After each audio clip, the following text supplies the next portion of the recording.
तो दोस्तों Honda city जो पेट्रोल में आती है वो आपको माइलेज निकाल देती है 15-17 पर। वही होंडा सिटी जब हाइब्रिड सिस्टम के साथ आती है जो कि होंडा का EHEV सिस्टम होता है, जिससे कि वही होंडा सिटी 25 से 28 तक की माइलेज निकाल देती है। तो आखिर ये EHED सिस्टम है क्या, इसकी क्या हिस्ट्री है, कैसे ये वर्क करता है, कैसे आपको इतनी ज्यादा माइलेज मिल जाती है, होंडा की किन किन कार्स में ये आपको मिल जाएगा, साथ में इस सिस्टम के कुछ पॉजिटिव्स के बारे में बात करेंगे, कुछ नेगेटिव्स के बारे में बात करेंगे, फाइनल मुद्दे की बात करेंगे। ये हाइब्रिड सिस्टम EHEV किसको लेना चाहिए और किसको अवॉइड करना चाहिए। तो वीडियो इन्फॉर्मेटिव रहेगी, बिना स्किप किए लास्ट तक देखना और अपने यूट्यूब चैनल को सब्सक्राइब जरूर कर देना। तो चलिए वीडियो स्टार्ट करते हैं। सबसे पहले जानते हैं EHEV सिस्टम की हिस्ट्री। तो भाई होंडा ने हाइब्रिड खेल जो है वो अभी स्टार्ट नहीं किया, ये बहुत पुराना है, 1999 का, जब होंडा ने अपनी पहली कार इनसाइट लॉन्च की, जिसमें IMA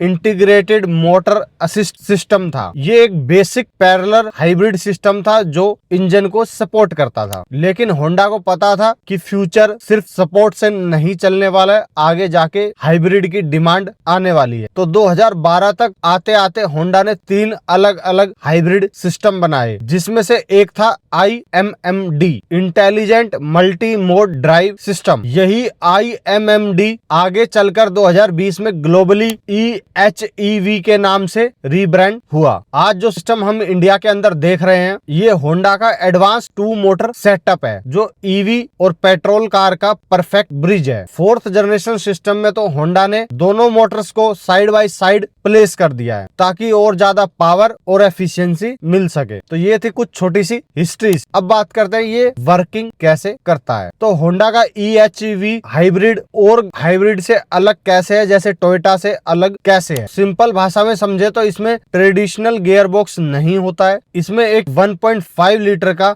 Atkinson cycle petrol engine होता है और साथ में एक मिलती है आपको छोटी सी लिथियम आयन बैटरी और 2 इलेक्ट्रिक मोटर्स, एक जनरेटर और एक ट्रैक्शन मोटर। ये सिस्टम सिचुएशन के हिसाब से ऑटोमेटिकली 3 मोड्स पे काम करता है। फर्स्ट है EV मोड। जब आप गाड़ी को बम्पर टू बम्पर ट्रैफिक में गाड़ी को चलाते हो, ट्रैफिक बहुत हैवी होता है, गाड़ियां रेंगती हैं, वहां पे पेट्रोल इंजन बिल्कुल ऑफ हो जाता है और जो बैटरी है वो ट्रैक्शन मोटर को पावर देती है, जिससे कि आपकी गाड़ी बिल्कुल EV मोड पे चलती है। मतलब कार बिल्कुल 100% इलेक्ट्रिक हो जाती है, पेट्रोल का कोई यूज रहता ही नहीं जब आप ट्रैफिक के बम्पर टू बम्पर में चलते हो, जिसकी वजह से ही आपको एक अच्छी खासी माइलेज मिल। जो नेक्स्ट मोड है वो है भाई इसका हाइब्रिड ड्राइव मोड। जब आपको थोड़ी सी स्पीड चाहिए या एसिलेशन चाहिए तब स्टार्ट होता है भाई पेट्रोल इंजन। पर ध्यान से सुनिए, पेट्रोल इंजन कोई पहियों को नहीं घुमाता, व्हील्स को नहीं घुमाता, वो सिर्फ जनरेटर मोटर को घुमाता है, जिससे कि बैटरी चार्ज होती है और बैटरी पावर भेजती है ट्रैक्शन मोटर को, जिससे कि पहिए व्हील घूमते हैं। मतलब यहाँ पे भी भाई सिर्फ इंजन एक तरीके से बैटरी को चार्ज कर रहा है, वो गाड़ी को नहीं चला रहा। इस मोड को सीरीज हाइब्रिड भी बोला जाता है, जो इंजन सिर्फ बैटरी को चार्ज करने में काम आता है, फिर बैटरी गाड़ी को चलाता। और जो इसका थर्ड ड्राइव मोड है वो है भाई इंजन ड्राइव मोड। यहाँ पे थोड़ी सी कहानी अलग हो जाती। जब आप हाईवेज पे गाड़ी को 80-100 किलोमीटर की स्पीड पे चलाते हो तब वहाँ पे भाई जो मोटर है वो कम एफिशिएंसी निकाल पाती है। तब यहाँ पे एक लॉकअप क्लच जुड़ता है जो इंजन को डायरेक्ट व्हील से जोड़ देता है, तब काम स्टार्ट होता है आपका इंजन का। मतलब हाइब्रिड ड्राइव मोड में तो इंजन पावर दे रहा है बैटरी को, पर जब आप इसको हाई स्पीड पे चलाते हो तब इंजन क्लच के माध्यम से सीधा व्हील्स को पावर दे रहा है। मतलब बैटरी का कनेक्शन कट गया वहां से, क्योंकि जो हाई स्पीड्स पे आप क्रूज करते हो तब इंजन ज्यादा एफिशिएंसी निकाल के देते हैं अच्छी खासी आपको। यानी कि कार का जो दिमाग होता है PCU, वो डिसाइड करता है कब गाड़ी को EV बनाना है, कब जनरेटर बनाना है, कब पेट्रोल कार बनाना है। मतलब सारे सिस्टम आपको एक ही कार के अंदर मिल जाते हैं। पैरेलल हाइब्रिड सिस्टम भी, सीरीज हाइब्रिड सिस्टम भी, सारे इसी में ही आ गए। इसी वजह से ये जो टोयोटा वगैरह की हाइब्रिड है उनसे अलग है। अब आते हैं इसकी सच्चाई पर। इसमें सब कुछ अच्छा भी नहीं है, तो हम जानेंगे इसके प्रोज एंड कॉन्स। तो सबसे पहले बात करते हैं इसके प्रोज। तो भाई जो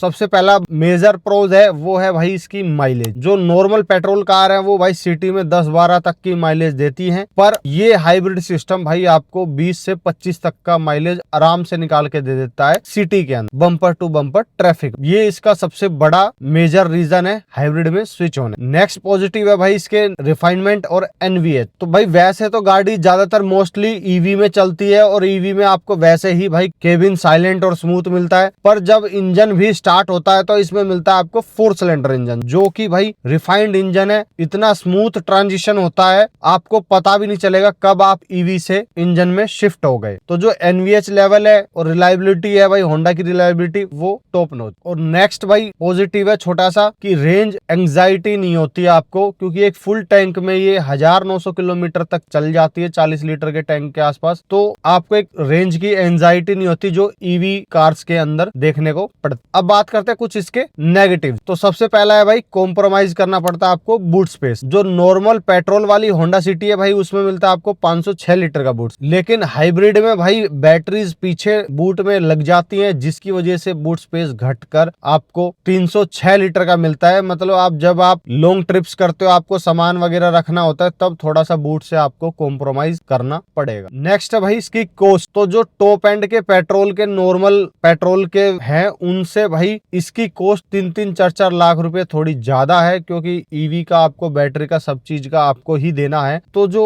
ऊपर की कॉस्ट है वो थोड़ी सी ज्यादा पड़ती है। अगर आपकी रनिंग कम है तो फिर आपको दिक्कत आ सकती है। और तीसरा नेगेटिव भाई बैटरी रिप्लेसमेंट का। वैसे तो कंपनी 8 साल की वारंटी देती है, पर जब 8 साल के बाद अगर आपकी बैटरी ने खर्चा मांग लिया तो भाई उसकी कीमत 2-3 लाख तक के आसपास जा सकती है रिप्लेसमेंट। और इसी वजह से आपको आगे जाके भाई इसकी रीसेल वैल्यू में भी दिक्कत आ सकती है थोड़ी बहुत। तो ये थे कुछ पॉजिटिव्स और नेगेटिव्स। अब बात करते हैं भाई होंडा की किन कार में ये EHEV सिस्टम, हाइब्रिड सिस्टम आपको देखने को मिलता है। तो सबसे पहला तो भाई है होंडा सिटी, जिसका एक शोरूम प्राइस 19-20 लाख के करीब है, जिसमें आपको ये हाइब्रिड सिस्टम देखने को मिलता है। बाकी इनकी भाई एक अपकमिंग कार आने वाली, अभी थोड़े दिन में लॉन्च होने वाली है, होंडा की ZR-V हाइब्रिड। पर ये कार का बजट थोड़ा सा ज्यादा रहेगा, मेरे ख्याल से 40-50 लाख के आसपास में जाके ये लॉन्च होगी। और बाकी जिनका बजट भाई कम है और दूसरा हाइब्रिड ऑप्शन भी ढूंढ रहे हैं, तो भाई शायद इस साल के एंड तक आपको एलिवेट में, जो होंडा की एलिवेट आती है, उसमें ये हाइब्रिड सिस्टम देखने को मिल जाएगा। तो वो आपका कहीं ना कहीं भाई बजट के अंदर आ सकता है। और 2027 में भाई होंडा प्लान कर रही है एक 7 सीटर हाइब्रिड कार लॉन्च करने की, SUV, जो कि इनका आगे का प्लान। तो भाई अब फाइनल कंक्लूजन क्या है? आपने इतनी लंबी वीडियो देखी, तो अब इस कंफ्यूजन को क्लियर कर देते हैं कि ये टेक्नोलॉजी किसको लेनी चाहिए और किसको नहीं लेनी चाहिए। तो सबसे पहले बात करें किसको लेनी चाहिए, तो भाई जिनकी रनिंग ज्यादा है, रोज की 150 किलोमीटर की है, ट्रैफिक जाम वगैरह में डेली फंसते हैं, ऑफिस वगैरह जाना, मतलब उनकी रनिंग अच्छी खासी है। फ्यूल के पैसे आपको ये बचा के दे देगी, क्योंकि इस सिटी में अच्छी खासी माइलेज निकालेगी, ईवी मोड पे चलेगी, और साथ में जो आप 2-4 लाख रुपए एक्स्ट्रा दे रहे हो हाइब्रिड सिस्टम के, वो आपके वसूल हो जाएंगे। नेक्स्ट है भाई जिनकी हैवी रनिंग सिटी में भी है, पर वो कभी कभी लॉन्ग ट्रिप्स भी करते हैं हाईवेज पे, तो भाई इसमें आपको ईवी सिस्टम तो है ही। अगर हाईवेज पे आप रनिंग करते हो तो भाई रेंज एंजाइटी जो होती है उसकी जरूरत आपको नहीं पड़ने वाली है। तो जब आप लॉन्ग ट्रिप्स करोगे तो भाई पेट्रोल भी आपके पास फुल रहेगा, आप आराम से लॉन्ग ट्रिप्स करके आ सकते। नेक्स्ट है भाई जिनको लॉन्ग टर्म ये कार रखनी है, 8-8, 10-10 साल रखनी है, तो होंडा की कार भाई आप आराम से 8-8, 10-10 साल तक आराम से यूज कर सकते हो। इनकी रिलायबिलिटी इतनी अच्छी है, साथ में रिफाइनमेंट भी अच्छी खासी है, तो इनमें दिक्कत बहुत ज्यादा कम आती है आगे जाके फ्यूचर में। तो आप इनको लॉन्ग टर्म के लिए भी यूज कर सकते हो। अब बात करते हैं भाई किसको ये गाड़ी नहीं लेनी। तो सबसे पहला मेजर कारण है भाई जिसकी रनिंग कम है। अगर आपकी रनिंग कम है और आप 3-4 लाख रुपए हाइब्रिड के एक्स्ट्रा दे के आ गए, वो आपके वसूल नहीं हो पाएंगे, खामा खा का लॉस ही जाएगा। तो आप इसके नॉर्मल पेट्रोल वर्जन पे भी जा सकते। दूसरा है भाई जो लोग हैवी ड्राइवर होते हैं, जो ड्राइवर इंथुजियाज होते हैं, जिनको भाई हाई स्पीड भगाना, गियर चेंज करने,